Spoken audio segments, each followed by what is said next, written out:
ቢስሚላህ ሰላቱ ወሰላሙ ዐላ ረሱሊላህ ሰለላሁ ዐለይሂ ወሰለም። እና በዚህ ነገር ዙሪያ የተናንቶቹም ያሁኑ የዛሬዎቹም የነገዎቹም ያው የሚደግሙት ስተት ነው ማለት ነው። አላህ የፈጠረውን ሁሉ እንደወደደውና እንደፈቀደው አድርገው የሚወስዱ ሰዎች ሁልጊዜ ከስተት ሊወጡ አይችሉም። ቀደርን በምንረዳበት ጊዜ ኸይርም ሸርም የተፈጠረው በአላህ ነው ብለን እናምናለን። ይሄ የተረጋገጠ ጉዳይ ነው። ስለዚህ የቀደረውን ሁሉ ይወደዋል የሚለው አስተሳሰብ ነው ይሄን ችግር የሚወልደው ማለት ነው። አላህ የቀደረውን ሁሉ አይወደውም። የሚወደውንም የማይወደውንም ይቀድራል ማለት ነው። ይፈጥራልም፣ የሚወደውንም የማይወደውንም ይፈጥራል። አለበለዚያ ሸር የሚባል ነገር በዓለም አይኖርም ነበር ባይፈጥረው ኑሮ ማለት ነው። ግን የፈጠረውንና የቀደረውን ነገር ሁሉ ይወዳል ካልክ እዚህ ላይ ነው ስተትህ ማለት ነው። ሁሉን ነገር የሚፈጥረው እሱ ነው፣ ሁሉን ነገር የሚወስነው እሱ ነው። ግን የፈጠረውና የወሰነው ነገር ሁሉ የሚወደው አይደለም። ተፈጠራቸው ነገሮች የማይወዳቸው ነገሮች አሉ። የማይወዳቸውን ነገሮች ነቅሶና አውጥቶ እነዚህን ነገሮች በፈጥራቸውም አልወዳቸውም አልፈቅዳቸውም ካለ በዛ ነው መሄድ ያለብህ አንተ ማለት ነው። እሱ እስከፈጠረው ድረስ ፈቅዷል ካልክ ግን ቅድም እንደተባለው ነው። ያው ያዘዘኝ መመሪያ በግልጽ የሰጠኝ መመሪያ ትቼ ምናልባት ይወደው ይሆናል ብዬ በምናልባት ነው የምጓዘው። ያካር ደግሞ ስተት ነው ማለት ነው። ስለዚህ ባጭሩ አላህ የሚወደውንም የሚጠላውንም ነገር ሁሉ ይፈጥራል። ግን የማይወደውን ነገር ሐራምን ነገር መጥፎን ነገር አይወድም። ኢነላህ ላ ያእሙሩ ቢልፈሕሻ ይልሃል ማለት ነው።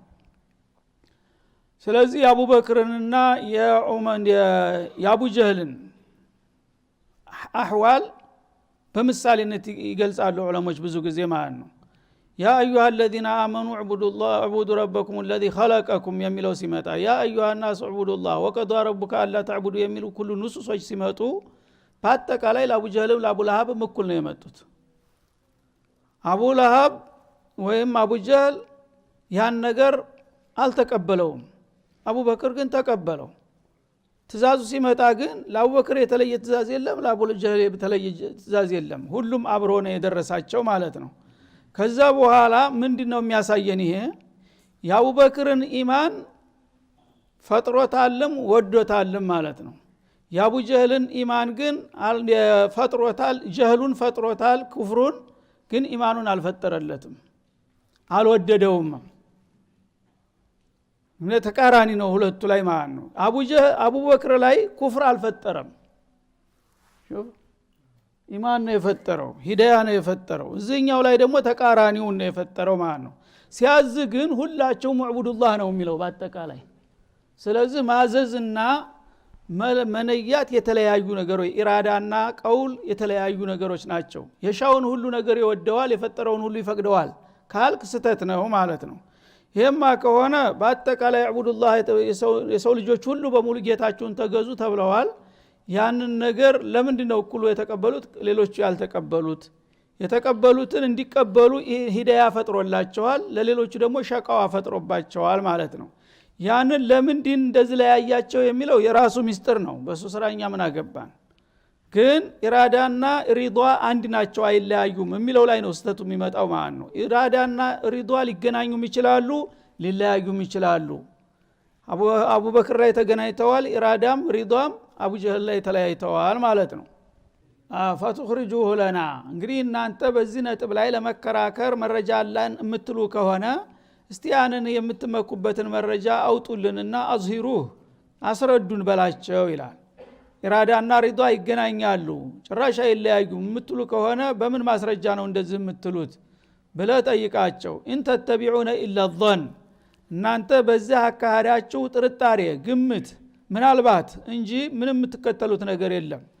አላህ የፈጠረውን ነገር ሁሉ ይወደዋል የሚል ድምዳሜ ያመጣችሁት በኸጦእ ነው፣ በኸያላችሁ ነው እንጂ ይሄም ማረጋገጫ የላችሁም። ወይን አንቱም ኢላ ተኽሩሱን ኢላ ተፍተሩና ዐላ ላህ አልከዚብ፣ በአላህ ላይ ውሸትን የምትቀጥፉ እንጂ ሌላ አይደላችሁም። አላህ የፈጠረውን ሁሉ ይወደዋል ከተባለማ ጀራይሙን ሁሉ ይፈቅዳል እንደማለት ስለሆነ በዚህ አባባላችሁ ከውሸት ከግምት ላይ ተነስታችሁ የምትቀጥፉ እንጂ ምንም ማረጋገጫ ማስረጃ ልታመጡ የምትችሉ እንዳልሆናችሁ እናውቃለን። አለን ማስረጃ ካላችሁ እስቲ ያውጡት፣ ፈትኽሪጁሁ ለና በማለት ያፋጥጣል ማለት ነው። ቁል ለሁም ፈሊላሂ አልሑጀቱል ባሊጋ።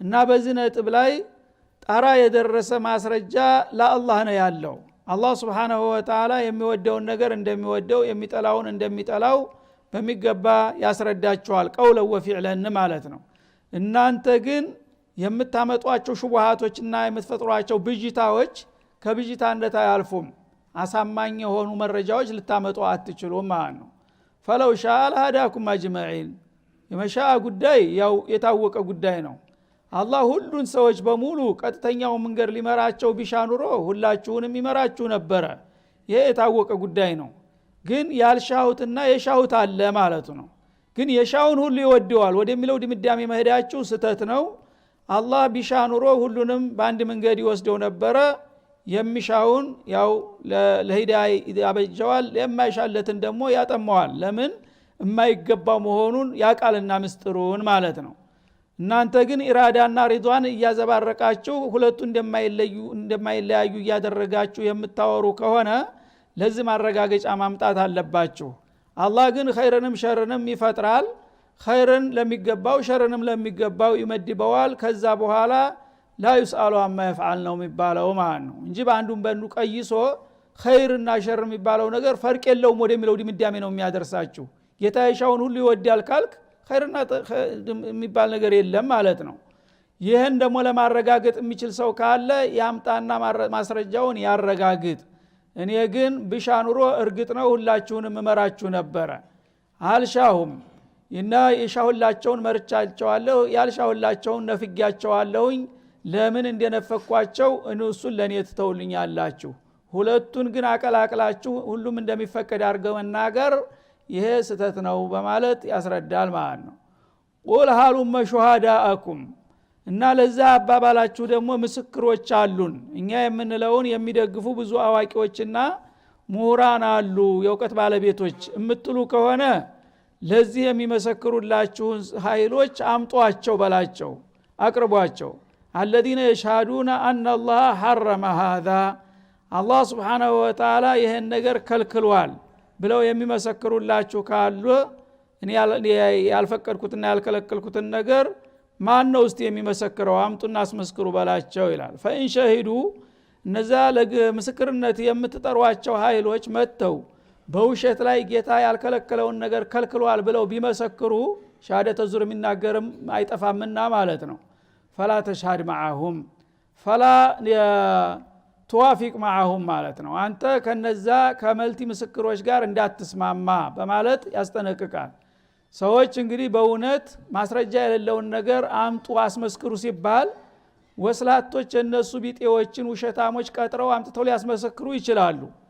እንደዚህ ጉዳይ አለኝና በዚህ ጉዳይ ብትመሰክርልኝ እንደ ነገር ሰጣለሁ ብለው አታለውና ባበለው ሊያመጡ ይችላሉ እና በዚህ ነገር እውነተኛ ምስክር ሊመጣ እንደማይችል እርግጠኛ ነኝ ግን የውሸት ምስክሮች ተቀጥረው ቢመጡና ሊመሰክሩ ቢሞክሩ ይላል فلا تشهد معهم فلا تقبل ولا توافق እነዚህ የውሸት የመልቲ ምስክሮች ናቸውና አንተ እንዳትቀበልና እንዳትስማማ ሲል ያስጠነቅቃል እንግዲህ እውነት ሊሆን የማይችለውን ነገር የፈለጉ አወናባጆች መጥተው ቢረባረቡና ቢመሰክሩ ይሄን ያህል ሰው መስክሯልና እውነት ነው ሊባል አይቻልም እና አንተ ምናልባት ብዙ መስካሪዎች ሲመሰክሩ እውነት መስሎ ጉዳዩ እነሱ ጋራ ለመስማማት እንዲያትሞክር ሲል ያስጠነቅቃል ولا تتبع اهواء الذين كذبوا بآياتنا የኛን አንቀጾች ወይ ማናቅጾች የሚያስተባብሉ የሆኑትን ሰዎች ዝንባሌ እንዳትከተል በሐላልና በሐራም ዙሪያ አላህ ግልጽ አድርጓል ለማንም ሰው አልተውም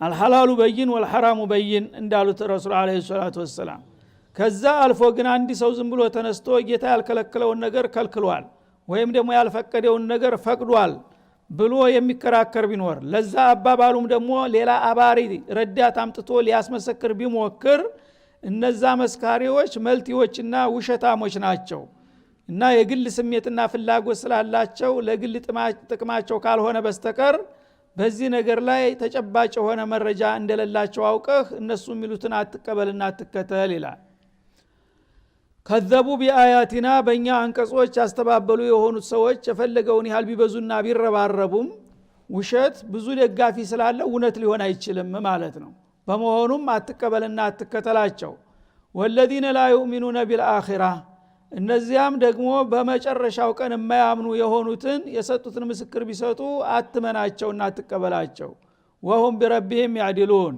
እነሱ ከዚህም በላይ በጌታቸው ሌላ ፋይዳ ቢስ የሆነውን አምላክ ያስተካክላሉ አይደለም እንዴ እንኳን የውሸት መመስከር ካፊር የፈጠረውን ጌታ የሚወዳደር የማይሰማ የማይለማ ጣዖትን ጌታ የሚል አይደለም ተዚህ ሰው የምትጠብቃለህ ላተን በባዕድል ኩፍር እንደሚባለው ማለት ነው እንግዲህ አንድ ሰው ካፊር ከሆነ የፈለገውን ጀራኢም ቢሰራ ጉድ አይባልም ለምን አዕظመል ኩፍር ሽርክና እንትነውና ማለት ነው እነዚህ ሰዎች በመጨረሻ ቀን አያምኑም በተነስተን ጌታ ፊት እንቀርባለን እንጠየቃለን የሚል አስተሳሰብ ስለሌላቸው የፈልገውን ጀሪማ ለመስራት ወደ ኋላ ይሉም ማለት ነው በመሆኑም የዚህ አይነት መስካሪዎች በመሰከሩት ነገር አንተ ተደልለህ እንዳትቀበላቸው ሲል ያስጠነቅቃል ቢረቢሂም ያዕዲሉን ማለት ይሰውነ ማላ ينفع ولا يسمع የማይጠቅም የማይሰማ የሆነውን ነገር የተለያየ አውልጣትና ድንጋ ጌታ ነው ብለው የሚሳለሙና ለሱ ደጅ የሚጠኑ በረበል ዓለሚን እዚህ ግባ የማይባለውን እርባና ቢስ ነገር የሚያመልኩና የሚያስተካክሉ ሰዎች ከነሱ ምን ኸይር ይጠበቃል ይላል አላህ Subhanahu Wa Ta'ala ቁል ተዓለው አትሉ ማ ሐረመ ረቡኩም አለይኩም እንግዲህ በሐላልና በሐራም ዙሪያ ጌታ የደነገገውንና የፈቀደውን ነገር ለማወቅ የምትፈልጉ ከሆነ ይልቁንስ ወደኔ ኑ ቶሎና ከጌታችሁ የተወረደላችሁን ነገር ላንብብላችሁና ላስረዳችሁ በላቸው ይላል እንግዲህ አንድ ጃሂል ምንም የማያውቀው ሰው በዘፈቀር ዝም ብሎ ተነስቶ በግምት በዳበሳ ይሄ ሐራም ነው ሐላል ነው ወይም ይሄ ከአባቴ ሰምቼዋለሁ ከአያቴ አግኝቼዋለሁኝ እያለ ከሚዘባርቅ እውነቱን ለማወቅ ከፈለጋችሁ በሐራምና በሐላል ዙሪያ እኔ ነኝ የዚህ ባለሙያና ተወካው ጌታ የመረጠኝ ስለዚህ ወደኔ ኑ ቶሎና አንድ ባንድ ጌታ የሚፈቅድና የሚከለክለውን እኔ ይልቁን እስላም ብብላችሁ በላቸው ማለት ነው ፈሳሉ አለ ذክር እንዳለው አንድ ሰው በቅን ልቦና ኸይርና ሸርን ሐላልና ሐራምን ለመለየት ፈልጎ ከሆነ ወደ ባለሙያው ነው መሄድ ያለበት የግል ግምቱን መደርደር ሳይሆን ማለት ነው ስለዚህ አሁን ያለሁት ተወካይ ተረኛው እኔ ነኝ ያለፉት ነብዮች ሁሉ አልፈዋል ወደፊትም ሌላ ነብይ አይመጣም አሁን እውነቱን ለማወቅ ከፈለጋችሁ ተረበል ዓለሚን ከጌታችሁ የመጣውን መመሪያ ምን ሐላል እንደተደረገ ምን ሐራም እንደተደረገ ይልቅ እኔ ላንብብላችሁ ኑ ቶሎ ይሄን ነገር ለማወቅ የምትፈልጉ ከሆናችሁ በላቸው ይላል ወወሷ ይቀደራል እዚህ ላይ ሲያቁ እንደሚያመለክተው ማለት ነው ቁል ተዓለው ማለት ሀሉሙ ኢለይ ወደኔ ኑ ቶሎ እና ተመጣችሁ አትሉ ማ ሐረመ ረቡኩም ወወሷኩም አላህ እርም አድርጎ የከለከላችሁን ነገር ወይም ደግሞ እንድትሰሩት አደራ ብሎ አጥብቆ ያዛችሁን ነገር ማወቅ ተፈለጋችሁ ይልቅ ኑ ቶሎና እኔ ልንገራችሁ በላቸው ይላል እና አያቱ መደምደሚያ ላይ ذلكم وصاكم به لعلكم تعقلون ብሎ ይደመድማል ከዛ ነው የወሰዱት ተቅዲሩን ሙፈስሮቹ ማለት ነው ተዓለው አትሉ ማ ሐረመ ረቡኩም ወወሷኩም ሁለቱ ነገሮች መምጣት አለባቸው አለበለዚያ የኢራቡ አካዱ ያስቸግራል ማለት ነው እና አላህ Subhanahu Wa Ta'ala አጥብቆ የከለከለውንና አጥብቆ ያዘዘውን ነገር ለማወቅ የፈለገ ሰው ወደኔ ይምጣና እኔ ላስረዳው ብለህ ጋብዛቸው ነው የሚለው በዚህ መልክ እንግዲህ እውነት ከሆናችሁና እውነቱን ለማወቅ ከፈለጋችሁ ከኔ በላይ ተወካይ የለምና በዚህ ጉዳይ እኔ ደግሞ ከራሴ ተነስቼ ሳይሆን ጌታ በቀጥታ ያወረደልኝ መመሪያ ስላለ በዛ በመመሪያ ላይ ተመርኩጄ ጌታችሁ የጠላውና የከለከለውን እርም ያደረገውን እንዲሁም ደግሞ በጥብቅ ያዘዘውን ነገር ምን እንደሆነ ይልቅን ያላስረዳችሁ በላቸው ይላል እሺ ብለው የሚመጡ ከሆነ ከዚህ ይቀጥላል አላ ትሽሪኩ ቢሂ ሸይአ ወሷኩም ቀብለ ኩል ሸይን ተሁሉ በፊት አጥብቆ አደራ ያላችሁ በሱ ምንም ነገር እንዳታጋሩ ነው እንግዲህ አዕظመል ፍጁር በዚህ ምድር ላይ ተተወነጀሉት ወንጀሎች ሁሉ ኩፍርና ሽርክ የመጀመሪያ ረቅም ዋሂር ናቸው ማለት ነው ስለዚህ ክልክልን ነገር ለማወቅ ከፈለጋችሁ ከየት እንጀምራለን ከአቂዳ ማለት ነው ጸራ አቂዳ የሆኑ ነገሮች ናቸው አላህ ሐራም ያደረጋቸው መጀመሪያ ከአላህ ሌላ ምንም ይሁን ማን ሰው ሊሆን ይችላል ጅን ሊሆን ይችላል መልአክ ሊሆን ይችላል ሰይጣን ሊሆን ይችላል ብቻ ከአላህ ውጭ የሆነ ነገር በሱ ማጋራት የአላህ ሐቅ የሆነን ዒባዳ ለሱ ማዋል ከወንጀሉ ሁሉ አይከብዱ የከበደ ወንጀል ማለት እሱ ነውና በጌታ ማጋራት የሚባለውን ነገር አጥብቆ ከልክሏቸዋል የዛን ተቃራኒ ደግሞ አጥብቆ አዟቸዋል ተውሂድን ማለት ነው ይሄ ነው ማወቅ ከፈለጋችሁ ሸይአ ሚነል አሽያ ማንኛውም ነገር ትንሽም ሆነ ትልቅም ህይወት ያለውም ሆነ የሌለው አንድም ነገር በጌታ መብት እንዲጋራ አይፈቀድምና ከሁሉ በፊት አላህ አጥብቆ የከለከላችሁ በሱ ማጋራትን ነው። አጥብቆ ያዘዘው ደግሞ አምልኮን ለሱ ብቻ ማድረግን ነው ማለት ነው። ወቢልዋሊደይኒ ኢህሳና ወወሷኩም ከዛሊክ እንደገና በተጨማሪም አጥብቆ አደራ ያላችሁ ነገር ቢኖር በወላጆቻችሁ መልካም እንድትሉላቸው ነው። ወላጆቻችሁ እንግዲህ ከአላህ በኋላ ትልቅ ባለውለታ ናቸው። እነሱ ያው እናትህ በተለይ አርግዛ 9 ወር ተሸክማ ተሰቃይታ በምጥ ሞት አፋፍ ላይ ደርሳ በችግር የኩርሃን አላ ኩርሂን እንደሚለው በሌላው ቦታ ፍዳዋን አይታ ነው ለቁም ነገር የምታበቃ። ከዛም አጥብታ ተሸክማ ስንት ተቸግራ ሰው ትሆናለህ። ይህን እንግዲህ ውለታ እንደቀላል ቸል ማለት አይገባውም። ማንም ሰው ለወላጆች የሚችለውን ሁሉ መልካም እንዲያደርግ አላህ በጥብቅ አዟል ማለት ነው። የዛ ተቃራኒ ደግሞ ዕቁቅ ነው ማለት ነው። የወላጆችን ሐቅ ውለታ ማጥፋት። ይሄ ደግሞ አላህ ከጠላው ተከለከለው ሁሉ የከፋና የከበደው ነው ማለት ነው። ስለዚህ ተቃራኒው የታዘዘው ወስያ በሚለው ውስጥ ይገባል፣ የተከለከለው መንህያት በሚለው ውስጥ ይገባል ማለት ነው።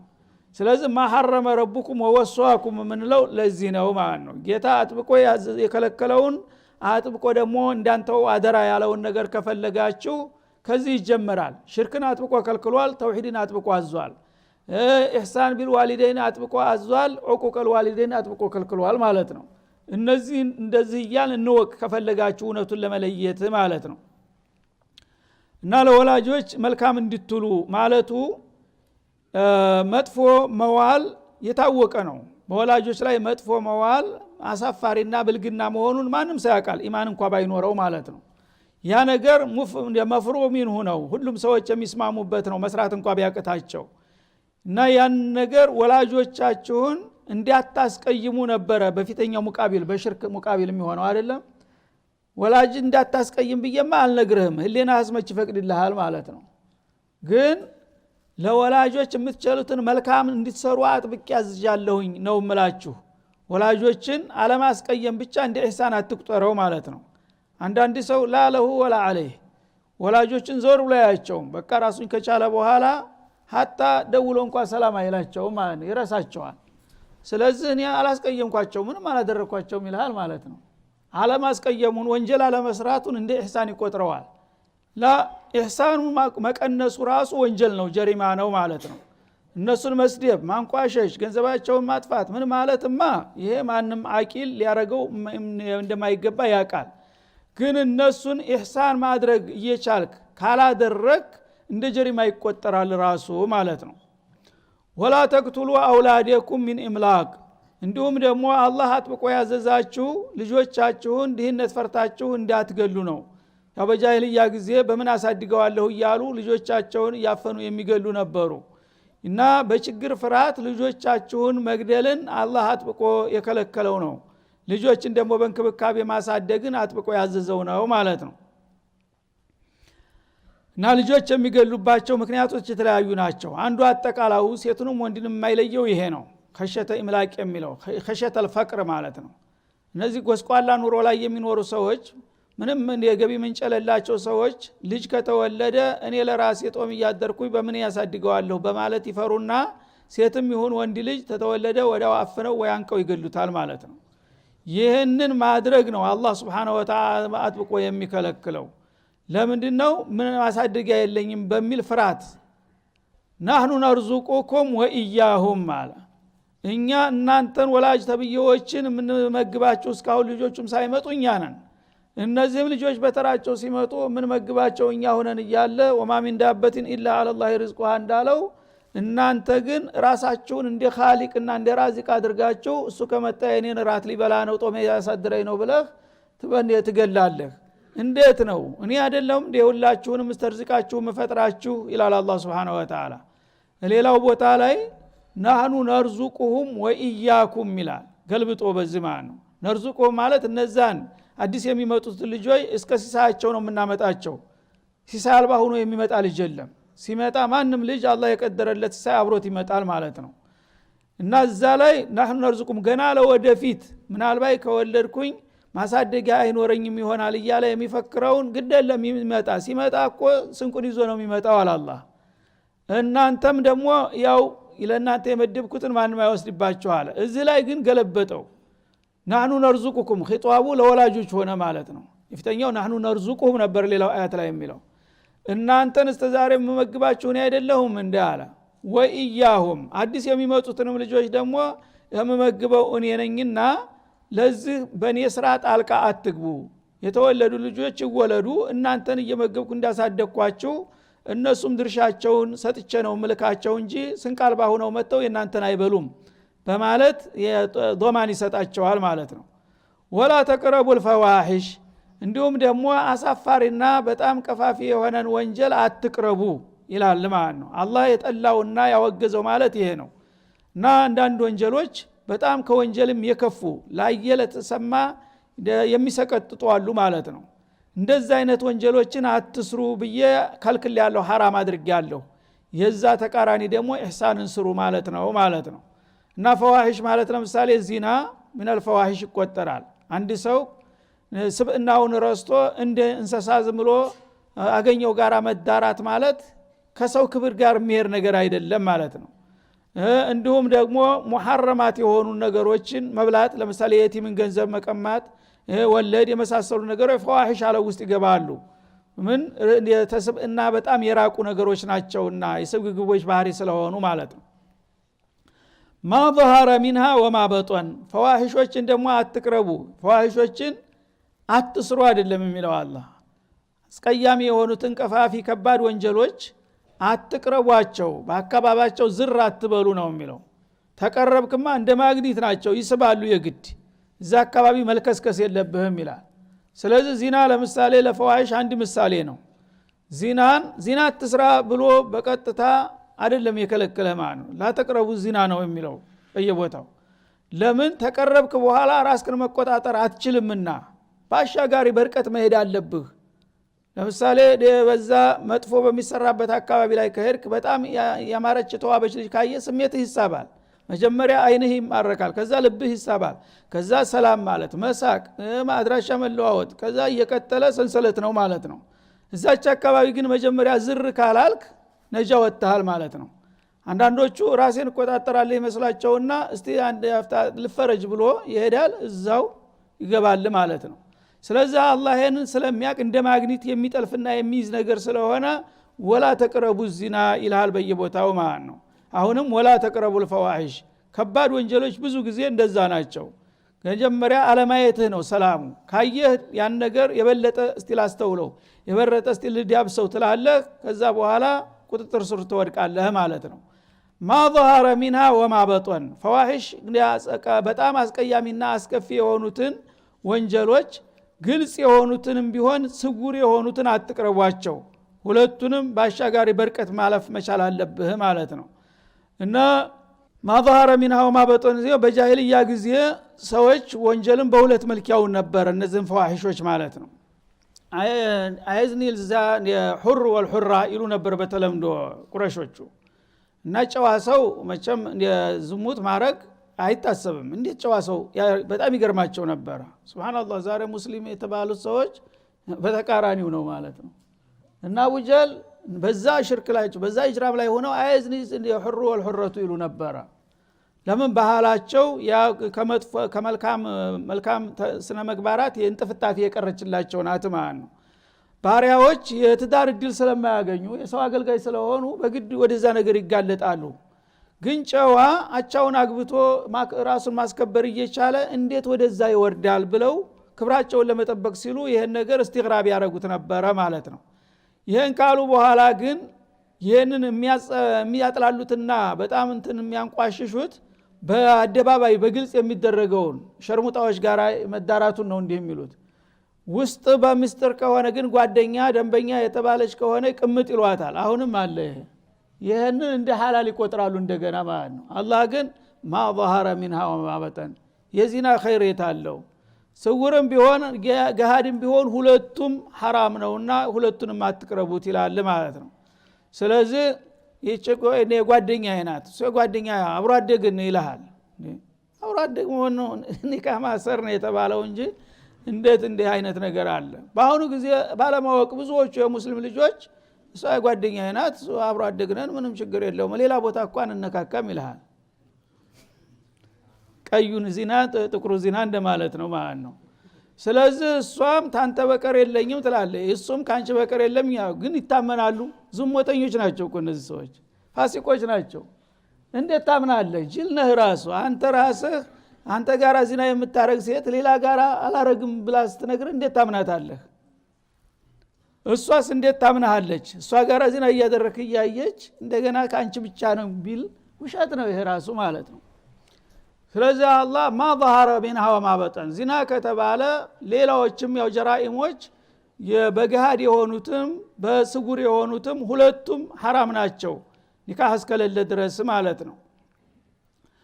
ولا تقتلوا النفس التي حرم الله الا بالحق አላህ ደግሞ እርም ያደረጋት ነፍስ ያስከበራት ነፍስ የሰው ነፍስ በመሰረቱ ክቡር ናት። ሀታ እምነት የሌለው እንኳን ቢሆን ወለቀድ ከረምና በኒ አደም እንዳለው ማለት ነው።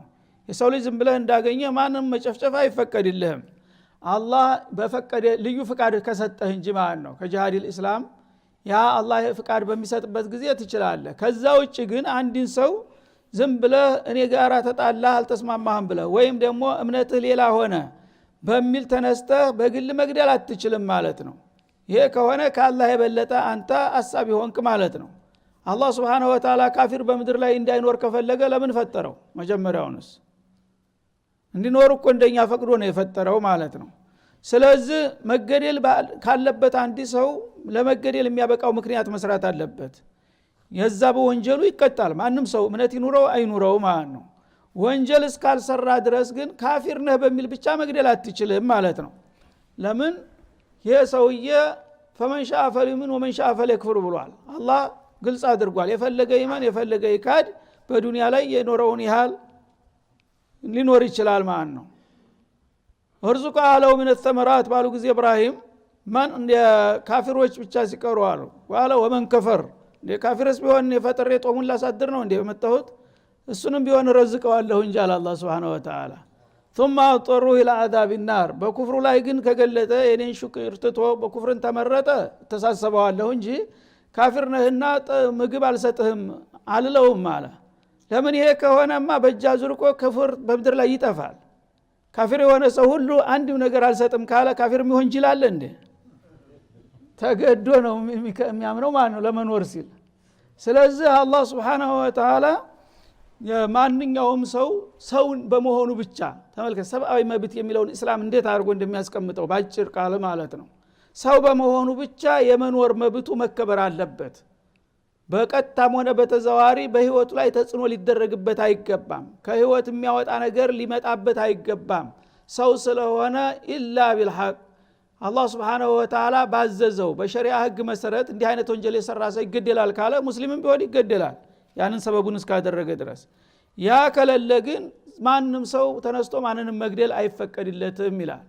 ذلكم وصاكم به ذلكم المذكور في هذه الآية وغيرها በዚህ አንቀጽና በሌሎችም መሰል አንቀጾች የተነሱት አሁን ነጥቦች አላህ Subhanahu Wa Ta'ala አጥብቆ የሚያዛችሁና አጥብቆ የሚከለክላችሁ የሆኑ ነጥቦች ናቸው።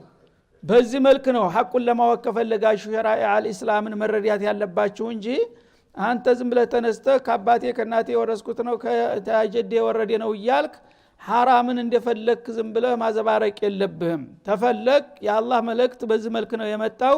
እነዚህ ከብዙ በጥቂቱ ዋና ዋና የሚባሉ ምሳሌዎች ናቸው። ሌሎቹንም በዚህ መልክ እናብራራላችኋለን ከፈለጋችሁ ወደኛኑ በላቸው ይላል። ሰዎች ግን ብዙ ጊዜ አለማወቅ ብቻ ሳይሆን ችግራቸው ለማወቅ አለመፈለግ ልግምናም አለባቸው ነው። هذا وصلى الله وسلم على النبي